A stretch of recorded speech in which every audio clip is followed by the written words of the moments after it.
Измените во кривичниот законник беа грешка, призна новиот председател на СДСМ Венко Филипче. Им предложи на ВМРО ДПМН со консенсус да го изгласаат новиот закон, чија изработка почна во 2017 година, кога министерка беше Рената Дескоска, а експертска група го заврши и достави до Министерството за правда дури годинава, непосредно пред изборите. Смета дека законот треба да биде ставен на јавна расправа и заеднички да се изгласа за да се исправи грешката со измените, со кои беше избришан ставот 5 од членот 353 од кривичниот законник, а дел од судските постапки против функционери запреа, дел застареа. Измените беа донесени минатата година по брза постапка и со европско знаменце, што предизвика бура реакции во јавноста, но и од ДЕУ и САД. Апелирам владата да го стави на јавна расправа. Тој нов кривичен закон е направен целосно во координација со меѓународни институции по терпот примерот на кривичниот закон во Германија.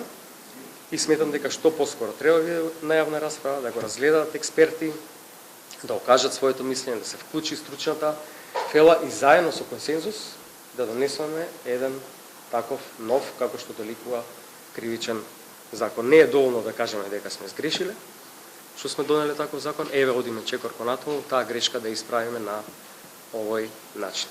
Премиерот го одби Филипче велејќи дека нов закон ќе се донесе, но по европски стандарди, а не по нечии потреби. Тие си седнале во партија си направиле закон. Прво си направивме закон, викавме ајде со овој закон ќе амнестираме поединци, ќе ги носиме од лево од десно, за дека бев јас во опозиција да му правиме штета на ВМРО ДПМН.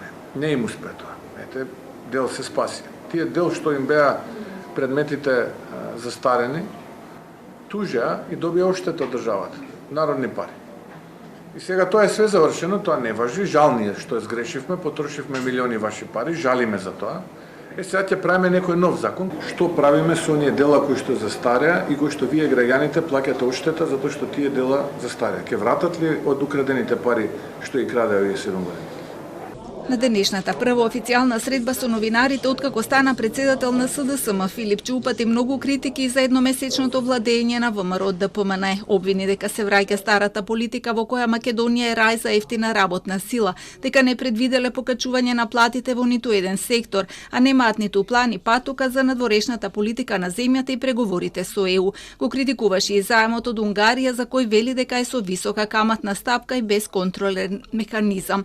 Мицкоски му врати дека претходната влада украла пари колку 4 вакви кредити и ако ги вратат нема да има потреба од заеми. Ги повтори обвинувањата кон поранешниот министер за местење на тендери додека беше на функција за поврзаноста со семејството Пановски и случајот онкологија, како и дека поседува милионска хациенда на водно и луксузно возило. Филипче пак тврди дека луксузниот имот е на таткото на неговата сопруга, што тој не го ни посетил. По однос на партијата вели дека се враќа во форма и дека кризата од изборите е минато. Една група на наши членови се уште молчи и седи настрана. Една друга група на членови покажаа на некој начин дека личните интереси им се предпартиски. Меѓутоа, една друга група, а во изминатите 2 недели се повеќе луѓе пристапуваат и сакаат да се вклучат во процесот и мене тоа ме охрабрува. Филипче најави дека во текот на летово ќе се формираат работни групи кои ќе почнат со подготовки за избор на нови делегати за Конгресот на партијата, ќе се избира и целосно ново раководство, а процесот очекува да заврши до октомври.